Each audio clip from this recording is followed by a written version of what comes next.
Hello everyone, welcome to physics by Vijay academy. जैसा कि आप सभी को पता है, हम जेई मेंस एंड एडवांस के प्रीवियस ईयर के क्वेश्चंस कर रहे हैं चैप्टर करंट इलेक्ट्रिसिटी। इस क्वेश्चन में क्या बोल रहा है, इस क्वेश्चन को ध्यान से समझेंगे। A piece of copper and another of germanium are cooled from room temperature to 80 kelvin, the resistance of. सबसे पहले आपको यह समझना है कि जो रूम टेम्परेचर होता है वो कितने डिग्री पर होता है। रूम टेम्परेचर आपका 25 डिग्री सेल्सियस पर होता है। अगर इसको केल्विन में कन्वर्ट किया जाए तो 25 प्लस 273 इसमें ऐड कर दो तो हो गया 298 केल्विन। दैट मीन्स टेम्परेचर जो है 298 केल्विन से कितना हो रहा है, 80 केल्विन। इसका मतलब आपका जो टेम्परेचर है वो क्या हो रहा है, डिक्रीज हो रहा है। ये आपको समझ में आया यहाँ से, ठीक। वैसे तो वो बोल रहा है कि जो उसको क्या किया जा रहा है, ठंडा किया जा रहा है, तो इसका मतलब टेम्परेचर डिक्रीज हो रहा है, बट मैंने यहाँ पर आपको वैल्यू से बता दिया, ठीक है। अब हम सबसे पहले एक एक करके समझने की कोशिश करते हैं। सबसे पहले लेते हैं कॉपर। कॉपर क्या है, कॉपर कंडक्टिंग मटेरियल है। कॉपर हमारा क्या है, conducting material. Copper conducting material है तो हमारे पास एक फॉर्मूला होता है R is equal to rho into L by A, ठीक है। अब रो हमारा क्या होता है, mass of electron N E square tau into L by A.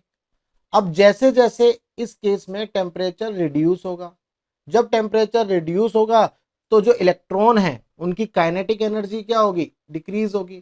Kinetic energy decrease होगी, दैट मीन्स उनकी जो वेलोसिटी है वो डिक्रीज होगी। तो उनके बीच में जो वाइब्रेशन है, उनके बीच में जो वाइब्रेशन है वो डिक्रीज होगा। जब वाइब्रेशन डिक्रीज होगा तो जो रिलैक्सेशन टाइम है वो इंक्रीज हो जाएगा, क्योंकि ज्यादा समय लेंगे कोलाइड करने में। भाई अगर वाइब्रेशन बहुत जल्दी जल्दी होता तो दो इलेक्ट्रॉन जो हैं बहुत जल्दी जल्दी वाइब्रेट करते, ठीक है।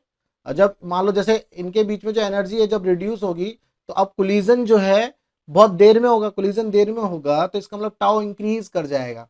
अब यहाँ पर जैसे ही टाउ इंक्रीज करेगा आपका जो रेजिस्टेंस है वो क्या होगा, डिक्रीज करना शुरू कर जाएगा। क्लियर है। और रेजिस्टिविटी भी आपकी डिक्रीज करेगी, क्योंकि ये वैल्यू पूरी की पूरी किसके इक्वल है, रेजिस्टिविटी के, ठीक है ना। तो यहां से हमें ये पता चला कॉपर की जो वैल्यू है, कॉपर का जो रेजिस्टेंस है वो क्या होगा, डिक्रीज होगा। अब बात कर लेते हैं जर्मेनियम की। जर्मेनियम की बात करें तो जर्मेनियम जो है कैसी क्वांटिटी है, सॉरी कैसा मटेरियल है, वो है semi conducting material, semi conducting material, ठीक। अब सेमी कंडक्टिंग मटेरियल किस इक्वेशन के ऊपर डिपेंड करते हैं, ये इस इक्वेशन के ऊपर डिपेंड करते हैं, n is equal to N naught small E की power minus E G upon में के टी। ये सारी चीजें जो है, ये वाला जो फॉर्मूला है हम सेमी कंडक्टर वाले चैप्टर में पढ़ेंगे। यहाँ से क्या हम इस तरह से लिख सकते हैं इसको, n is equal to N naught E की पावर ई जी अपॉन में के टी। बेसिकली इसकी पावर माइनस में थी तो मैं इसको नीचे लेकर के आ गया। अब इस क्वेश्चन में देखो, अगर टेम्परेचर कम होगा, अगर ये वैल्यू कम होगी तो इसकी जो ऊपर की जो पावर है ये वैल्यू इंक्रीज होगी। जब ये वैल्यू इंक्रीज होगी तो इस ई की कंप्लीट पावर क्या हो जाएगी, इंक्रीज होगी। अब जब ये इंक्रीज होगा तो एन की वैल्यू क्या होगी, डिक्रीज होगी। अब हमारे पास एक फॉर्मूला होता है I is equal to V D into E into N into A. जब एन की वैल्यू रिड्यूस होगी तो करंट की वैल्यू क्या हो जाएगी, वो भी रिड्यूस हो जाएगी। करंट की वैल्यू रिड्यूस हो जाएगी तो रेजिस्टेंस क्या हो जाएगा, इंक्रीज हो जाएगा, ठीक है। और रेसिस्टिविटी भी क्या हो जाएगी, इंक्रीज हो जाएगी। ये आपको पता है, ये ओम्स लॉ से कर लिया, V is equal to I R. भाई अगर करंट डिक्रीज होगी तो रेजिस्टेंस इंक्रीज करेगा, तो इसका मतलब रेजिस्टेंस जो है जर्मेनियम के अंदर इंक्रीज करेगा अगर इसको ठंडा किया जाएगा। क्लियर है। तो हमारा जो फोर्थ ऑप्शन है इस क्वेश्चन का, डी ऑप्शन, वो करेक्ट है।